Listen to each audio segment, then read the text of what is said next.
میں عیسیٰ اور حنزلہ کے ساتھ آیا تھا اور یہ جگہ 2 بار چھان مار لی ہے.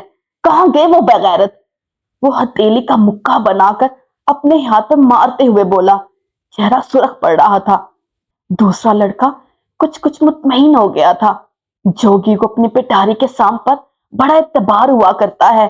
نہ وہ ڈسے گا نہ غیروں کی صف میں شامل ہوگا. جوگی بعض دفعہ بھول جاتے ہیں انحراف اپنے گھر سے ہی شروع ہوتا ہے. مرید اب ان کے ساتھ پلٹ رہا تھا. حنزلہ نے دیوار کی اور سے اسے جاتے ہوئے دیکھا. ان دونوں نے ایک ساتھ جانا تھا اور ٹریکر شاندان کو مل جاتا. مرید ٹریکر اپنے ہاتھ پر باندھے وہاں سے جا رہا تھا. وہ بے بسی سے جاتے ہوئے دیکھتی رہی. حنزلہ کے لیے جیسے مصیبت کچھ اور بڑھ گئی تھی. اس کا دل چاہا تھا چیخ چیخ کر روئے. پلان کے مطابق کچھ بھی کیوں نہیں ہو رہا تھا. آگے چلیں؟ حنزلہ تھوڑی دیر بعد اسے دیکھتے ہوئے پوچھنے لگی. شاندان نے نفی میں سر ہلایا. اس کے انداز میں کچھ بے حد محتاط سا تھا. وہ مرید کی بات کا یقین نہیں کریں گے. یہاں دوبارہ آئیں گے. تھوڑی دیر انتظار کر لیتے ہیں. حنزلہ اختلاف کرنا چاہتی تھی مگر اسی پل بوٹوں کی دھمک ایک بار پھر انہیں اپنے قریب آتے محسوس ہوئی. شاندان نے اس کا ہاتھ پکڑا اور تیزی سے دیوار کی اوٹ میں ہوا. سامنے ایک زیر تعمیر مکان تھا. وہ اب چھوٹے محتاط قدم لیتے ہوئے اس گھر کے اندر داخل ہو گئے تھے. سیمنٹ، اینٹیں، بجری اور برف سے اٹا فرش. مجھے نہیں معلوم تھا تم ایک پروفیشنل کریمنل ہو. وہ اس کی حکمت عملی پر جیسے جل کر رہ گئی. خاندان مسکرایا تھا. میں ایک اینکر ہوں. جرم، مجرم، طریقے واردات سنتا رہا ہوں. آج عمل کر کے دیکھ رہا ہوں. وہ چاروں طرف نظر گھما کر کوئی محفوظ جگہ تلاش کر رہا تھا. حنزلہ کا ہاتھ اب تک اس کے ہاتھ میں تھا. مجھے تمہارے ساتھ آنے کی کیا ضرورت تھی؟ تم تو خود عادی مجرم ہو. چند منٹ کے اندر اندر مختلف طریقے واردات سکھا چکے ہو. اس نے ہاتھ سے ایک کمرے کی طرف اشارہ کیا. میں کریمنل ہوں اور تم میری مورل سپورٹ ہو، موٹیویشنل بھی. اور اس نے گردن پھیر کر اپنے ساتھ کھڑی لڑکی کو دیکھا. وہ مسلسل مسکرا رہا تھا. اور کیا؟ اس نے شاندان کی گہری آنکھوں میں دیکھتے ہوئے سوال کیا. کچھ نہیں، تم خوامخواہ غصہ ہو جاؤ گی. تم مجھ پر بس غصہ ہی تو ہوتی ہو. وہ ہنس کر بولا. حنزلہ نے اس کے بعد کوئی سوال نہیں کیا. وہ دونوں آگے بڑھ گئے اور ایک بغیر چھت والے کمرے میں چلے آئے. یہاں اینٹوں کا ایک ڈھیر تھا جس کے اوپر بڑا سا پلاسٹک ڈال کر اسے برف سے چھپانے کی کوشش کی گئی تھی، جو کہ اس وقت بذات خود اس وقت برف سے اٹا ہوا تھا.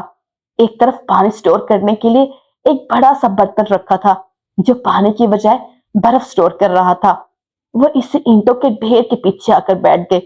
شاندان نظر بچا بچا کر سامنے دیکھنے کی کوشش بھی کرتا تھا. سچ شکر کہ برف باری رک چکی تھی، ورنہ اس وقت ان دونوں کے منجمد ہونے کے قوی امکان تھے. وہ اگلے 10 سال تک سردی نہیں دیکھنا چاہتا تھا. یہ طے ہوا. سید شاندان شاہ، ہمیں ایک شیلٹر مل چکا ہے. حنزلہ کو جتانے والے انداز میں بولی. ہاں، مل گیا ہے. وہ اطمینان سے بولا، پھر الٹی پلٹی مار کر وہیں بیٹھ گیا. میرا ہاتھ چھوڑنے کا کب تک ارادہ ہے؟ شاندان نے بے اختیار چونک کر دیکھا. وہ ہنوز اس کا ہاتھ اپنے ہاتھ میں لیے ہوئے تھا. حنزلہ کے لمس میں ایک حدت تھی تو پھر شاندان کو محسوس ہوئی. بہرحال اس نے دھیرے سے اس کا ہاتھ چھوڑ دیا. ایک دم جیسے برف آس پاس جم گئی ہو. اگلے کئی پل خاموشی کا راج رہا. شاندان اس کی طرف دیکھنے سے اعتراض برت رہا تھا. وہ بس فرش کو دیکھے جا رہا تھا. باہر لوگوں کے بولنے اور قدموں کی چاپ کی آواز بڑھ گئی تھی.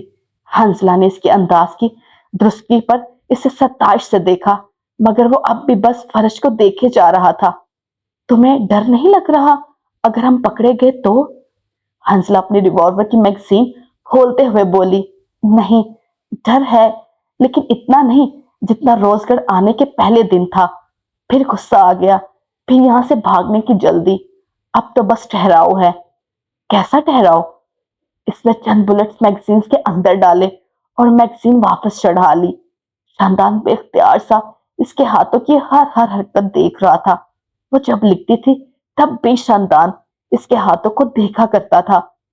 اس کے ہاتھوں کی حرکت اس کے اندر کے اضطراب، خوشی، ہر جذبے کا پتہ دیتی تھی.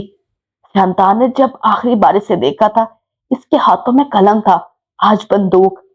دور کے اس باپ کو شاندان کبھی بھولنے والا نہیں تھا، جس نے اس کے محبوب انسان کو اس بری طرح بدل ڈالا تھا۔ تم نے بتایا نہیں کیسا ٹھہراؤ؟ وہ اسے اس کے خیالوں سے کھینچ لائی۔ شاندان نے گہری سانس لی، بازو سینے پر باندھ لیے اور دیوار سے ٹیک لگائی۔ یہاں آنے کے بعد مجھے احساس ہوا کہ میں اپنی زندگی میں بس بھاگ رہا تھا۔ یہ کروں گا تو لوگ یہ سمجھیں گے، وہ کام کروں گا تو لوگ میرے بارے میں یہ کہیں گے۔ ساری زندگی یا تو پیسے کے لیے جیا یا لوگوں کے لیے، اور اس وقت یہاں اس گھر میں اگر میں مر گیا تو نہ پیسہ کام آئے گا نہ وہ لوگ۔ میں ایسی گمنامی میں نہیں مرنا چاہتا۔ ایک پوائنٹ آتا ہے آپ کی زندگی میں جب آپ کو پتہ چل جاتا ہے کہ لوگ کوئی نہیں تھے، جب سمجھ آ جاتی ہے کہ سیاہی میں آدھی دنیا ساتھ ہوتی ہے، مگر جب آپ وہاں اکیلے ہوں تب کوئی نہیں آتا۔ حنزلہ کو یوں لگا جیسے وہ افسوس کر رہا ہو۔ وہ واقعی افسوس ہی کر رہا تھا، لیکن شاید دیر ہو چکی تھی، شاید نہیں۔ حسن نے وہاں سے آزادی حاصل کرنے کے لیے اپنے بازو پہ گولیاں کھائی۔ میں سوچ رہا ہوں کہ اگر وہ گولی اس کے سینے پر لگ جاتی اور وہ مر جاتا تو؟ تم نے یہ سوال حسن سے نہیں کیا؟ کیا تھا، اس نے دھیرے سے کہا۔ حسن نے کہا اسے مرنے کا خوف نہیں ہے۔ اس نے کہا اینی تھنگ فار ریزسٹنس۔ اس کی آواز مدھم تھی۔ حنزلہ کو اس کے نزدیک آنے پڑا۔ میں نے اس سے پوچھا اسے مرنے سے خوف کیوں نہیں آتا؟ اس نے کہا کیونکہ وہ ایک اچھا آدمی ہے، اس پر کسی کے حقوق نہیں رہتے۔ اس نے کبھی اپنے تخت سے بے وفائی نہیں کی، اس نے رشوت لے کر ثبوتوں کے ساتھ ہیر پھیر نہیں کی، اس نے لوگوں کے حقوق نہیں کھائے۔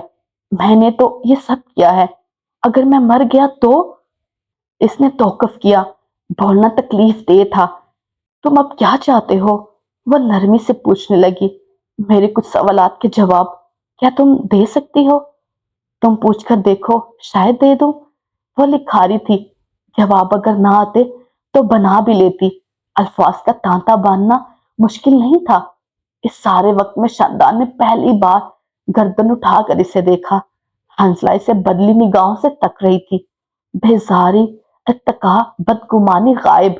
اس کی نرم نظروں نے شاندان کے دل کو موم کی طرح پگھلا دیا تھا۔ درمیان کے کئی سال دور چلے گئے۔ یہاں اس ملک میں رشوت، جھوٹ، بدنیاتی، سفارش سب عام ہے۔ پھر ایک میرے ٹھیک ہونے سے کیا ٹھیک ہوگا؟ چلو مان لیا کہ میں ٹھیک ہو بھی گیا، مجھ جیسے ہزار سید شاندان ٹھیک ہو گئے، پھر فائدہ؟ باقی دنیا تو رشوت لیتی رہے گی، جھوٹ بول کر، حق مار کر، پیسہ کھا کر آگے بڑھتی رہے گی، اور اگر کوئی پیچھے رہ جائے گا تو صرف ایک ایماندار آدمی۔ دنیا سیاہی کی ریس میں آگے بھاگ رہی ہے، سفید رنگ لے کر کوئی کہاں جائے؟ حنزلہ نے پلکیں چپکا کر اسے دیکھا تھا۔ حضرت عثمان غنی مکہ کے سب سے دولت مند شخص تھے، انہوں نے تو کبھی جھوٹ، چوری، رشوت کا نہیں کمایا، پھر انہیں وہ مکان کیسے ملا شاندان؟ وہ اونٹوں کا زمانہ تھا ہانی، وہاں سادہ سا لائف سٹائل تھا، عام سی زندگی تھی۔ ہم 1400 سال پہلے کے زمانے سے ریلیٹ نہیں کر سکتے۔ 4 شادیاں 1400 سال پہلے جائز ہوئی تھی، نمازیں تب بھی فرض ہوئی تھی۔ نبی کریم صلی اللہ علیہ وسلم نے اپنی تعلیمات اسی دور میں دی تھی، اور قرآن بھی 1400 سال پہلے نازل ہوا تھا۔ وہ زمانہ کبھی بھی ہمارا ماضی نہیں بن سکتا، وہ زمانہ ہمارا حال اور مستقبل ہے۔ اس دور میں کفار شراب پیتے تھے، اب مسلمان پیتا ہے۔ اس دور میں زائد عیسائی تھے تو اب مسلمان ہیں، قاتل یہودی تھے اور اب مسلمان۔ جب مجرم اپنے گھر کا ہونا تو انسان سزا نہیں جسٹیفیکیشن دیتا ہے۔ شاندان پلکیں نہیں چپکا سکا، اس کے منہ پر جیسے کھولتا ہوا تیل ڈال دیا گیا ہو۔ وہ کوئی سادہ زمانہ نہ تھا، اس دور میں بھی کئی بادشاہ اپنا پیسہ عیاشیوں میں جھونکتے تھے، بغیر نکاح کے عورتیں رکھتے تھے، شراب پیتے، جوا کھیلتے، مگر ان میں کثیر تعداد غیر مذہبیوں کی تھی۔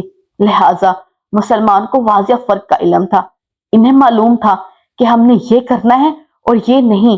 اب جب مسلمان ہی یہ سب کرنے لگیں گے تو برا کہنے والا یہودی اور عیسائی تو نہیں ہوگا نا۔ ان دونوں کے درمیان خاموشی کا ایک لمبا وقفہ آیا تھا۔ شاندان کے پاس چند لمحے کوئی نئے الفاظ نہیں آ سکے۔ بہت دیر بعد وہ دوبارہ بولا تھا، حق پر چلنے والے مارے جاتے ہیں ہانی، سچ کو اب بے وقوف سمجھا جاتا ہے اور ایماندار کو لوگ تمسخانہ نگاہوں سے دیکھتے ہیں۔ کسی نہ کسی کو تو معاشرے کے لیے یہ سٹینڈرڈز بدلنا پڑیں گے نا۔ وہ احسان سے بولی، ہمارے نبی کریم صلی اللہ علیہ وسلم کی زندگی کو اپنانے کے لیے اسی لیے کہا گیا تھا کیونکہ اللہ جانتا ہوگا کہ وہ 1400 سال پہلے والا وقت لوٹ آئے گا۔ وقت آ گیا ہے شاندان، اب ایک راہ چننے کی باری ہے، وہ راہ جو عمر بن خطاب نے چنی تھی یا پھر وہ راہ جو عمر بن حشام نے چنی تھی۔ خاندان خاموش ہو گیا، اس کے پاس جواب دینے کو اب الفاظ نہیں بچے تھے۔ دیوار سے ٹیک لگائے وہ خالی خالی نگاہوں سے اپنے سامنے سامنے دیکھ رہا تھا۔ وہ محلوں میں ٹھاٹ بھاٹ سے رہنے والا شخص تھا، آج غلاموں سے بدتر حالت میں یہاں موجود تھا۔ محل چل کر یہاں نہیں آئے، وہ پیسے میں غرق تھا، مگر آج وہ پیسہ اس کرتے جھاڑے میں اس کے کسی کام کا نہیں تھا۔ لوگ کی بھیڑ بھاڑ میں رہنے والا شخص اگر مر جاتا، یہاں تو جنازے کو 4 کندھے بھی نہ ملتے۔ تم نے ان 3 سالوں میں مجھے یاد نہیں کیا ہانی؟ کافی دیر بعد اس نے یوں ہی اس کے چہرے کو دیکھتے سوال کیا تھا۔ حنزلہ کئی ثانیے خاموش رہی۔ کیا تھا؟ وہ بے حد آہستگی سے بولی، پہلے بس یاد کیا، پھر روز گڑھ والے معاملے کے بعد میں نے دعا کی تھی کہ اللہ سید شاندان کو غارت کرے۔ وہ ہنس کر بولا، میں نے دعا کی تھی کہ اللہ سید شاندان کو ہدایت دے، مگر زندگی میں اس سے دوبارہ ملوں تو وہ ایک مختلف انسان ہو۔ روزگڑھ کی ساری برف جیسے شاندان کے دل پر گولوں کی صورت میں آ کر لگی تھی۔ وہ بے سانس دم سادے سے تک رہا تھا۔ وہ جس کی محبت میں شاندان مبتلا تھا، وہ اس کے لیے دعائیں کرتی رہی تھی۔ ہر عدم تحفظ غائب ہو گیا۔ شاندان کی محبت ایک بونا لگنے لگی۔ حنزلہ احمد زئی کی محبت کہیں درجے آلے تھی۔ وہ اس کے لیے دعا کرتی رہی تھی، اور اگر کی تھی تو وہ دعا قبول ہونے والی تھی۔ اس سے اپنے سامنے بیٹھی لڑکی کہیں درجے اعلیٰ دکھائی دینے لگی۔ 11 جنوری، وقت صبح 10 بجے۔ تہ خانے کی قید میں ان کا تیسرا دن تھا۔ شاید یہاں آس پاس کوئی مسجد تھی جہاں جمعہ نماز کا خطبہ دیا جا رہا تھا۔ نہ چاہتے ہوئے بھی ان کے کان اسی طرف لگ گئے۔ آج کے مسلمان کو لگتا ہے کہ اگر وہ جھوٹ نہیں بولے گا تو اس کا سامان بکے گا نہیں، ناپ تول میں کمی نہیں کرے گا تو پیسہ نہیں بنا سکے گا۔ ان سے کوئی یہ پوچھے کہ 1400 سال پہلے جب دین کے مکمل ہونے پہ حلال اور حرام کا فرق واضح کر دیا گیا تھا تو اب تم ہوتے کون ہو سوال اٹھانے والے؟ اگر کاروبار جھوٹ سے بڑھ رہا ہو تو تم کم کھاؤ لیکن جھوٹ نہ بولو۔ ناپ تول سے فائدہ ہو رہا ہو تو تمہیں چاہیے کہ بے فائدہ رہو۔ کیوں؟ کیونکہ یہ عارضی ہے۔ پیسہ، دولت، دنیا، آرائش، یہ سب چھوٹ جائے گی۔ اصل زندگی اس کے بعد شروع ہوگی۔ اصل گھر جنت جہنم میں سے چننا ہے۔ کیا تم اتنے باغی ہو کہ آخر کے بدلے دنیا لینا چاہو گے؟ اسیر پہلو بدلنے لگے تھے۔ انہوں نے ظاہر کیا کہ ان کے کان بند ہیں، وہ یہ سب سننا نہیں چاہتے تھے۔ دنیا کی محبت نے ان کے دل سیاہ کر دیے تھے۔ اجالا اب آنکھیں نہ بینا کیے دیتا تھا۔ سلطان صفدر کے ہاتھ میں موجود گھڑی اب ایک سیدھا راستہ دکھائی دے رہی تھی، ایک سیدھی لائن، اور اس لائن کے اختتام پر سب سٹک، ان کی منزل، بس وہ ایک عمارت۔ یہاں زیادہ گھر نہیں تھے، اکا دکا مکان دور دور سے کہیں نظر آ جاتا تھا۔ ہر طرف اونچے لمبے درخت تھے۔ اب ذرا آگے جا کر بلاخر ایک رہائشی علاقہ آیا تھا۔ وہ بار بار اپنے ساتھ چلتی زرخف کو دیکھ رہا تھا، اس سے ڈر تھا وہ اسے کھو دے گا۔ روزگڑھ نے سلطان کے دل کے ساتھ بڑا برا کیا تھا۔ کیا لگتا ہے باقی سب چلے گئے ہوں گے؟ برف پر چلتے چلتے زرخف نے سوال کیا۔ نہیں، زبراج کے جوتوں کی وجہ سے اس کے ٹانکے ادھیڑ گئے ہوں گے۔ اگر نہیں بھی ادھڑے تو وہ مسلسل 3 گھنٹے نہیں چل سکا ہوگا۔ برف باری 2 گھنٹے پہلے رکی تھی۔ یہاں نہ ان کے بوٹوں کے نشان ہیں، نہ کسی قسم کے گھسیٹے جانے کے۔ وہ دونوں یہاں نہیں آئے، یعنی وہ دونوں اب بھی روزگڑھ سے نہیں نکلے۔ یہ بھی ہو سکتا ہے کہ جہاں ان کے حصے کی سرنگ ختم ہوئی ہو، وہاں سے یہاں تک کا رستہ بہت چھوٹا ہو۔ وہ مسلسل اپنی گھڑی کو دیکھ رہی تھی۔ منزل قریب تھی، دل کو خوش ہونا چاہیے تھا، مگر وہ نہیں ہوا۔ وہ یہاں رکنے کی طویلیں گڑ رہی تھی۔ ہم سب کے ٹریکر میں 3 گھنٹے کا سفر تھا۔ ہم سب کے بیگز میں سامان مختلف تھا، لیکن کھانے کی مقدار ایک ہی تھی۔ یعنی ان کا فاصلہ بھی اتنا ہی ہے اور راستہ بھی۔ تم یہاں سے جاتے ہی کل کاغذات نامزدگی جمع کرواؤ گے؟ 2 گھنٹے سے رکی برف باری دوبارہ شروع ہو گئی تھی۔ وہ کبھی مکانوں کی اونٹ میں ہو جاتے، کبھی دکانوں کے چھبے تلے۔ میں یہاں سے آج نہیں جا رہا۔ وہ جس نارمل انداز میں بولا تھا، ظروف اتنی ٹھٹکی تھی۔ میں جب تک اپنے دوستوں کو اپنے سامنے یہاں سے جاتے ہوئے نہ دیکھ لوں، میں یہاں سے نہیں جا سکتا۔ اور میں تمہاری سمل کو کیا نام دوں؟ وہ بگڑ کر بولی، انسانیت، بہادری، قیادت، تینوں میں سے جو بہتر لگے۔ اس نے کھندے اچکائے۔ میں یہاں سے بھاگنا چاہتا تھا، چاہتا ہوں، لیکن اکیلا نہیں۔ میں نے اپنی زندگی کے بہترین سال جن لوگوں کے ساتھ گزارے ہیں، میں نے نہیں چھوڑ سکتا۔ بزدل نہیں ہوں، میں بغیرت بھی نہیں ہوں۔ یہاں سے جاؤں گا تو اپنے چاروں لوگ لے کر جاؤں گا، ورنہ 4 کندھوں پر جاؤں گا۔ وہ فیصلہ کر چکا تھا اور اس کے انداز سے واضح تھا، یہ فیصلہ ابھی نہیں ہوا۔ ظروف کی آنکھوں میں بے اختیار نمی امڑ آئی۔ سلطان ہونٹ کاٹنے لگا تھا۔ کچھ تھا جو اس کے دل میں کانٹے کی طرح چبھا تھا، اور اسے نکالتے ہوئے تلوار چبھنے کی سی تکلیف ہوتی تھی۔ بہت سوچا ہے میں نے، بہت زیادہ۔ کوئی دلیل نہیں ہے جو ظلم اور مظلومیت کے درمیان کچھ تیسرا لے آئے۔ کوئی دعویٰ نہیں جس سے میں روز گھر کو جھوٹا قرار دوں۔ جھوٹا، کرپٹ، مکار سب ہوں میں، ظالم نہیں ہوں۔ یہ سب ہم نے نہیں کیا سلطان، ہمارا کوئی قصور نہیں ہے، ہم ظالم نہیں۔ ظلم کے خلاف نہ بولنے والا بھی ظالم ہے، اور سہنے والا بھی۔ اسلام ہمیں ظلم کی مزاحمت سکھاتا ہے، اور دنیا مصالحت۔ اس نے تلخی سے سر جھٹکا، اور مصالحت میں سکون ہے۔ باخدا وہ بس کہہ رہی تھی، بس کچھ سوال پیش کر رہی تھی، ورنہ اس کی نظریں اب منزل کی سبز بتی سے ہٹ چکی تھی۔ وہ دل کی آواز پر لبیک کہہ چکی تھی، اسے یہاں سے نہیں جانا تھا۔ یہ سکون وقتی ہے، یہ زندگی بے عارضی ہے۔ پل سے رات پر کھڑے ہو کر اگر میرا پاؤں ان مظالم پر نہ بولنے کی وجہ سے پھسل گیا تو روزے محشر ساری کائنات کے سامنے، اپنے اللہ اور رسول صلی اللہ علیہ وسلم کے سامنے ایسی سختی سے ڈر لگتا ہے مجھے۔ اب کے ظروف کچھ نہ بولی۔ برف ہر اور سفید چادر تان رہی تھی، امن کی یا موت کی کون جانے۔ وہ چلتے ہوئے بس سلطان کو سنتی رہی۔ میں جبل خان سے دوبارہ ملوں گا، اسے ایک پلان سمجھاؤں گا۔ اس وقت میرے پاس پاورز نہیں، لیکن میں اسے یقین دلاؤں گا کہ پاورز آتے ہی میں روزگار کا حق ادا کروں گا۔ میں سب فکس کر دوں گا، تم یہاں سے جاؤ۔ سرخوف چلتے چلتے ایک جگہ ٹھہر گئی تھی۔